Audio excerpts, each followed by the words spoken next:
Dave Palumbo with another RXMuscle rant. I know this is probably really annoying you guys by now. Maybe not. Maybe you're finding it entertaining. I don't even know, exactly what I should be saying here. I really didn't even want to comment on this anymore. This whole Luimarco fiasco. Last we left off, Louis was upset that I had done an iron debate where Greg Valentino and John Romano had been very harsh on him and that he wasn't on the debate to defend himself. So I sucked it up and I went on his TV show, his channel. I let him interview me. I basically was the vulnerable guy because I didn't know what he was going to ask me. I basically said, ask me whatever you want. And he went on the attack on me, and that's fine. I don't have a problem because I can answer any question. It doesn't really bother me. If you want to put me on the defense and you want to start, questioning my words, I don't have a problem because I pretty much laid it on the line. And I thought at the end of the interview, even though that we had some arguments and we had disagreements, and that's fine. We don't have to agree on everything. I told him that. I said, you can't take things personally. I said, but, we could agree to disagree. I thought everything was settled and fine. And now I see, and I didn't even know this because I don't monitor everything that's going on. I have other people do that for me. I get people emailing and texting me all the time. He took our interview off his channel, and I don't know why. And so I watched a video interview he did for an hour with Joe Pietaro over at Muscle Sport. And, I'm friends with Joe. Joe's got some very strong opinions. He's very strong-minded. He is not afraid of using foul language if he has to. He's a New Yorker. He's an ex-New York cop. I mean, it doesn't get much better than that, So you could agree or disagree with him. Once again, you could still be friends with him. I'm like that with Valentino, too. I don't have to be friends with him. We don't mince words. We use whatever language we want. We use our hands a lot. We're Italians, and that's what we get our point across. And so I was like, interesting that Mr. Propa is going on, Joe Pietaro's show, a guy who covers, sex and muscle and, whatever's on his mind. And God bless you, Joe. I'm happy and it's a breath of fresh air sometimes to listen to you, okay?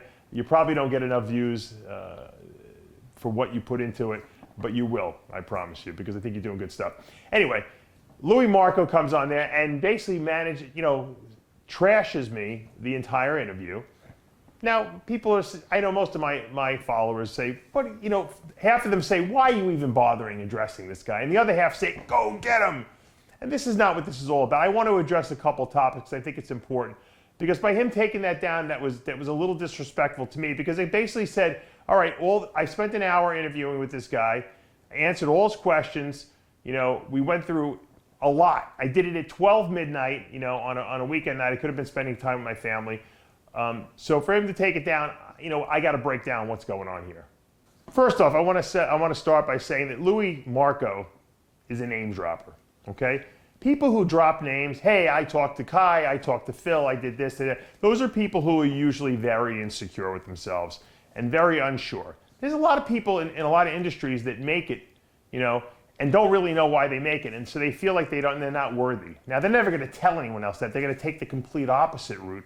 They're going to drop names, they're going to say this and that and brag about all the great things that they do, and no one else has got anything, no one else can meet up to their standards, and that's just an intimidation factor because really inside they feel insecure about the fact that maybe they're not worthy. And once again, I'm not here to judge whether Louis is or isn't. He obviously has earned his stripes on YouTube, that's for sure, and he's made a lot of contacts over the years, but that insecurity is him basically putting out there, I know this guy. You know what the truth of the matter, Louis, is? You're not friends with Phil Heath, okay? Because if you were friends with Phil Heath, you'd be going over to Phil Heath's house for dinner.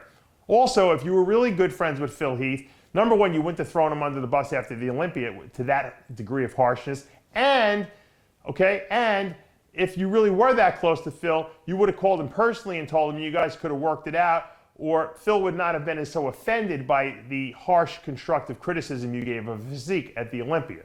So you're not good friends with him. You're acquaintances. Phil uses you because He feels that you're, a popular social media outlet. He is under exclusive contract with Flex Magazine, so he really can't talk to any other outlets. He can't do interviews with me. He can't do interviews with Muscle Development or anyone else for that matter. So he uses you as once again, just like Bader does, as his propaganda machine.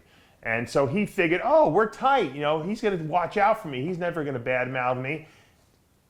Obviously, he was wrong, because you can't be bought. You just like to hobnob with these guys because it makes you feel more secure with yourself and that you're more validated. But when you had to criticize Phil for whatever your belief system is and whatever you felt that he did or didn't deserve at the Olympia, and that's your opinion, you obviously showed now that you really weren't friends because there's no friendship left anymore. Obviously, Phil's pissed at you, and you think that Phil didn't deserve to win the Olympia. So that's that. As far as, no one else having connections like you, that's just not true because, you could try to invalidate me all you want. Most of the top 6 Olympians are under exclusive contract with people. So they can't talk to anyone on camera, okay? I've interviewed every single bodybuilder in the industry at one time or another, okay? Depending on who I was working for at the time. The only person I haven't interviewed would be Arnold, and that's the one interview I hope that someday I do get.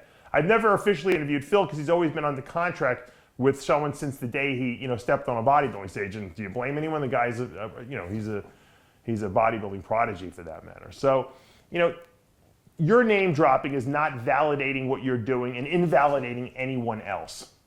I don't need to name drop, okay, to validate myself because my work and body of work speaks for itself. And that's the bottom line. That's why I don't name drop. I don't need to. I'm on the same level as these people that are out there in our industry doing what they do because I've done it as well.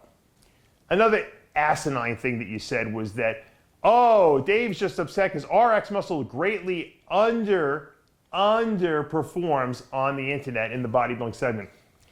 Look, any channel who has 100,000 subscribers is not underperforming by any means whatsoever. The key, metric, if you may, for our site is that we have the hardcore, relevant, competing people who watch our channel. You have a hodgepodge of who knows what on your channel, okay? So, while I'd love to have millions and millions of subscribers, right, to make my channel that much more popular and to help pay the bills, I'm very proud to have a very focused group of people who watch our programming on a regular basis, who love the sport of bodybuilding, who want to learn, who want to know the analysis that's going on, who wants to watch our original programming, debate shows, our versus shows, Ask Dave, all the news updates that we do, my rants, John and Romano and mine, Iron Raid shows. There's a bevy of original programming that we put forth on this channel that people love to watch, and that's what we do. I don't care if I had 10 million followers, but all I did was sit in front of a camera and every day. That would be great, and I'd make money for myself, but I would feel bored by that. And maybe you're bored by that because you keep saying, oh, YouTube, I'm not really going to be doing a lot of videos anymore. Every time you say that, you crank out 5 more videos. But the bottom line is maybe you are bored with it because it is the same thing over and over again.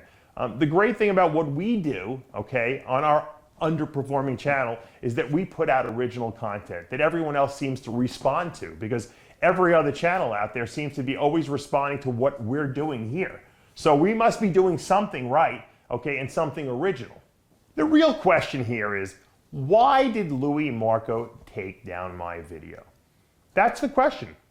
He didn't take down the videos he made prior to that of him trying to, discredit me or to put me down. He took down the interview we did together, which is interesting because I'm sure it got a lot of traffic. I didn't really check. I don't know what the count was up to. I'm sure it got a lot of traffic from him.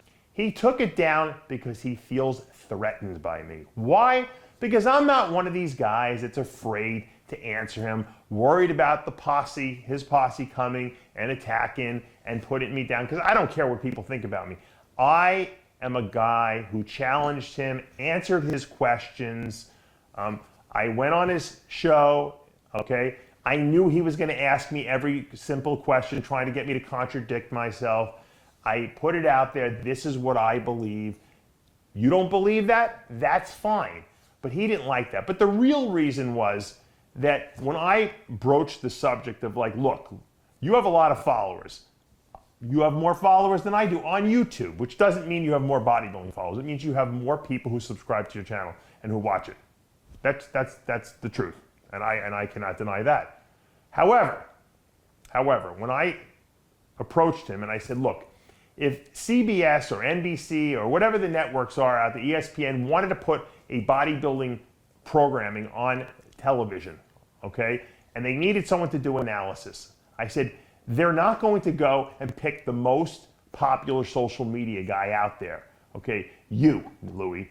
They're going to go and they're going to pick someone who can analyze the sport, someone who's competed at an elite level, someone who knows what's going on, someone who has analyst, okay, expertise, okay? Not only because they've been watching bodybuilding shows and critiquing it for a long time, but because they've actually competed and done the work, okay? And I basically used myself as an example. I said they would much rather pick someone like me than you. Someone like me means me, Sean Ray, a Flex Wheeler, someone who is an articulate speaking person who's made their way on a stage and who's also critiqued bodybuilding in both magazines, online, for a number of years, okay? That doesn't mean that your opinion is unimportant. It just means that's what a network would look for, okay? You got butthurt by that statement. That's been irritating you ever since we did that interview. You know it,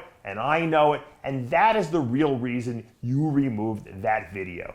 Now, I know you're not talking about me anymore, according to what you say, which I don't believe, but, okay, I'm sure someone on your team will make a response to that, but that is unfortunately the truth, okay?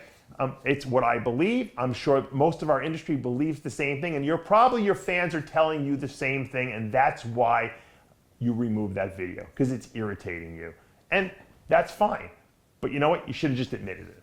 Another thing I want to address is this Mr. Proper thing. Mr. Proper, who thinks he's better than everyone else because he doesn't curse and he only uses proper words, okay? Listen. We live in a world now that everyone is afraid to say what's on their mind. Everyone's afraid to make politically incorrect statements. John Romano calls it the pussification of the world. And unfortunately, you know what? It's true. And it's boring. And you know what I found in my experience, and I've lived a lot, I've lived 49 years now, people who tend to say that they're proper and critique other people and put them down and try to suppress them because they're not as good as them are usually the people that are hiding the most things in their closets. Usually they're the people that you find out, oh my God, that guy, he was the spokesperson for politically correct and Mr. Proper. And that's the guy that you find out all the dirt on. So, you know what? Don't think you're better than everyone else because you choose to speak a certain way. This world is very entertaining because there's people out there who are not afraid to say what's on their mind. The Greg Valentinos of the world, the John Romanos of the world. I'd like to throw myself into there as well. That means I can laugh at myself and I can make fun of other people and still be friends to them and not do it in a demeaning or do it in a nasty, negative manner. You just happen to take it that way because you have very thin skin, even though you'll admit that you don't. Oh, I could laugh at myself all the time. Go watch my Instagram lives. Well, the bottom line is that you can't laugh at yourself because if you could, you would be laughing at what I said and you'd throw some funny comments at me about me and I'd laugh about it and we'd go on. I do it with Sean Ray all the time. No one's nastier between the two of us to each other than anyone else in this industry. He's nasty about me, I'm nasty back to him, I see him in person, and you know what? Maybe we're not going to go out to dinner together, but we'll sit and we'll talk for a half hour, 45 minutes, and he'll yell at me and I'll yell at him, and that's because we don't take what we say to each other seriously. He's not getting offended by it, and I'm not being offended by it. It's just part of the shtick that you do, okay, when you're out there. And I might not like something he did, and I'll call him out and make a big deal about it, and he'll do the same thing about me. Doesn't mean neither one of us takes it personally, and I've never taken anything down that Sean's done. I've never gone crazy and done a video over it. Now, granted, Sean stole someone from an interview from me at the Arnold Classic this past year. I went and did a video on it, okay? And I yelled at him, and he went and did a video back and yelled at me, and that's just the way it is, and no one took it personally. So it's always the proper people that you got to watch out for in life. Another point you made on this interview you did with Joe Pietaro was that you have a problem with the fact that I have admitted that the titling and that the photos that I use in my YouTube videos are clickbait. The term clickbait, for those who don't know, is in other words, it's an enticing title or photograph that makes you want to click on the video and watch it. Listen, no one does this? We do this so that people click on the videos, we get views, and YouTube pays us revenue for people watching our videos. Guess what? We produce this stuff for free. No one pays for these videos out there. Everything we put out on RXMuscle is 100% free. I have employees who work for me. I have web hosting fees. I have more bills than you'll ever know in your life, okay? And the reason why I'm able to pay for this content and put it out for free is because one of our streams of revenue comes from YouTube. And yes, the YouTube algorithm decides, okay, what to put out there and recommend based on titling. Okay, it looks for the different titles. In other words, if I use Ask Dave as the title for every video I do on Ask Dave, they're all considered the same by YouTube. So you have to put interesting titles, and the photos you use to represent your videos are also enticing to the people who are going to click on them. And yes, I want to make money from YouTube revenue so that I can pay my bills, so I can give you guys free content, Louis. Okay, once again, you know what, maybe it's more proper that I should pay for all this content out of my pocket and make no money, right? I don't need advertising because that's not proper. I don't need YouTube paying me revenue because that's not proper. I'll just finance it all myself, work for free, and put out all this content, right? Because that's the right thing to do. And the most hypocritical thing that Luimarco said in his interview with Joe Pietaro was, quote, "I don't interact with people who swear." Oh, you don't? You did an interview for 1 hour with probably the most foul-mouthed guy in our bodybuilding industry, Joe Pietaro. God bless you, Joe. I said it early in the show. You're a breath of fresh air. It's not an insult. It's a compliment, my friend. But Louis, okay, he's the most foul-mouthed guy, okay? He's the guy that uses language that you would consider improper. But yet you decided to do a 1 hour interview with him criticizing me. Case closed. Dave Palumbo, RXMuscle.com. I never swear. I don't interact with people who swear. Holy fuck, Greg. Look who we're being joined by right now on Skype from Florida. Everybody's from fucking Florida but us. Angela Salvagno. Holy fuck. Yeah, baby. Angela, I'm going to ask Greg and our videographer, Colleen, to leave the room because I need to grab my cock right now. I have a confession to make, Angela. Please. Getting ready for this interview this morning, I jerked off to one of your Melissa Dealt With It videos.